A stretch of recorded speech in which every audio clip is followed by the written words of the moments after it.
Okay. It generates automatically step message for the callback. Actually, you can. Well, I didn't press that tab quickly, so it didn't. I lose this to the next steps.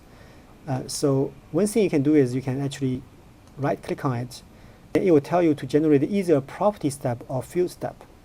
But actually these are not what we want. Okay, so because this NUI depth frame ready is actually a method, it's neither a property nor a field, so you shouldn't use these two things to generate it.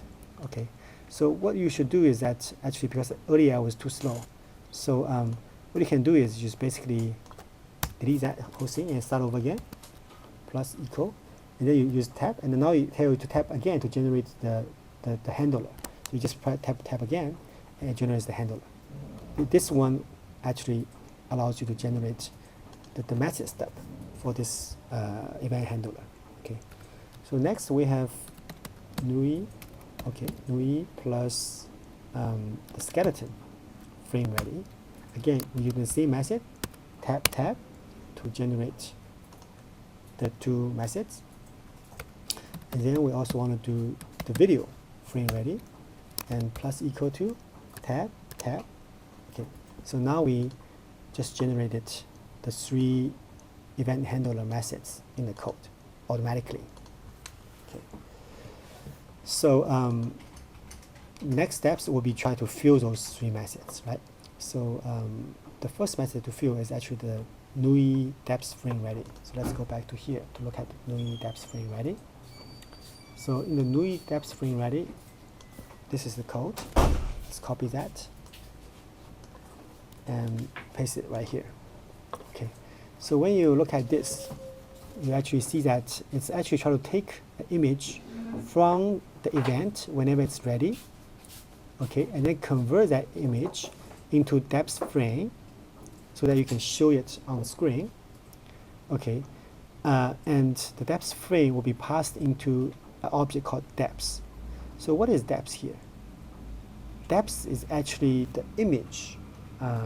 If you see from here, right?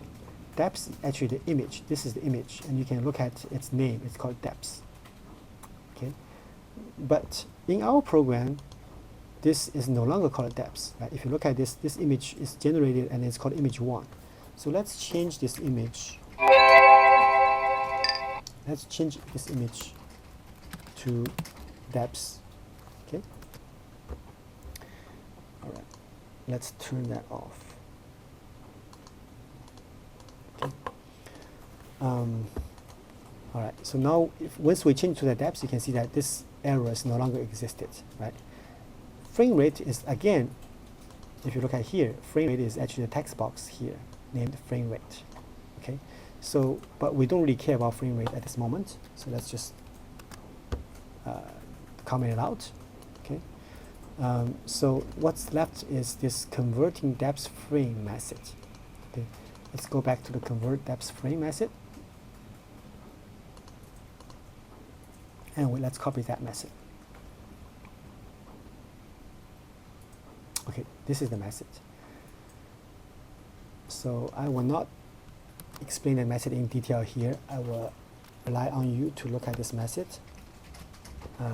It's basically converting. It has pretty good comments right here, so you should be able to understand. Okay, so basically it converts the raw depth frame image into kind of a 32-bit image that can be displayed on the screen. Okay, so now we have this method. Then this NUI frame ready method is entirely all no errors. So it's clear. It's okay. So now let's look at the skeleton frame ready method. Okay. So skeleton frame ready method. Let's copy again everything, and let's go to the skeleton frame ready method right here. Okay, and then we paste everything here. Okay. So when you're looking into here again, we find out that this skeleton is not specified. Okay. So what is this skeleton? Skeleton is actually the canvas that you actually want to draw everything onto. Okay, so you look at this. this is the canvas, and the name of it is called skeleton, right? So in our program, our canvas is currently not called skeleton. So let's change this name to skeleton. Okay. Of course, we can also do the other way around, which we can change the skeleton name here to whatever name here is referring to. Okay. So, but we just want to make it looks more elegant, so we will change the other way around. Okay. So now what's missing is the two methods right here. One is the get body segments, and one is get display position. So let's go here and let's copy those two methods. Okay, so that's get display position, and this is get body segments.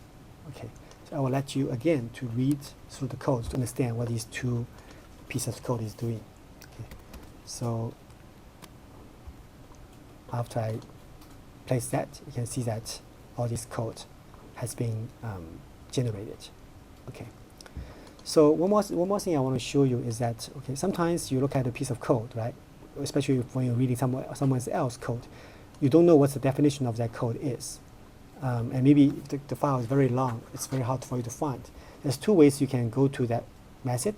One way is that you can just right click on that and you can say, go to definition, or you just press F12. When you do that, you automatically jump into that method, and then you can just look at the method is. The other way to go to the method is that you can go to here, and this is actually telling you all the methods that are currently available in this window. And then you can look into that, you can see that, okay, there's this get body segment method. Click on that. Again, this will bring you to the method. Okay, so there are two ways for you to jump into the method from the Visual Studio window. Okay, so now we add those two methods. So it looks like the code is okay, but there's one more method we haven't done. Right? We did the skeleton, we did the depths, but we haven't done the video. So, so we will go to here, and then we're looking at the color frame ready method, which is doing the video, which actually paints the video image. So let's copy that, and then we come to the video frame ready. You can see the name is actually different, which is up to you. You can change the name if you wanted to. Okay, so I paste right here. Again, you can see that the video here is not specified. So just for the sake of demonstration, what I will do is I will, instead of changing the XAML code to the video, I will, so this is actually image 2, right? I will change the video here to be image 2. They actually work the same way. Okay, so I instead of changing the other way around, I change it this way. And then actually, if you want to know where this code is coming from, you can actually go to the definition, and this will actually show you where it is. Okay, see that it goes back to definition where it is. Okay, so we will okay, so we will just use this as an image 2 for now. Okay, or if you want to change it to if you want to make it into video, you feel like the image 2 is not the best way to do it, you can still do a refactor and rename it. Let's remain it into video. Okay, and then it will tell me all the places need to be changed. And okay, now everything is changed. When you go back to here, you will see that it's been changed to video. Okay. All right. So now we have all the image. We have all the event handlers defined. The last thing is actually we need to make sure that when the window is closed, actually the program exits by itself. So basically, one thing we have to do is we have to uninitialize the runtime. Okay, and then the environment exit. Okay, that's basically exiting from the program. So that's it. We just recreated the skeleton frame ready method from scratch.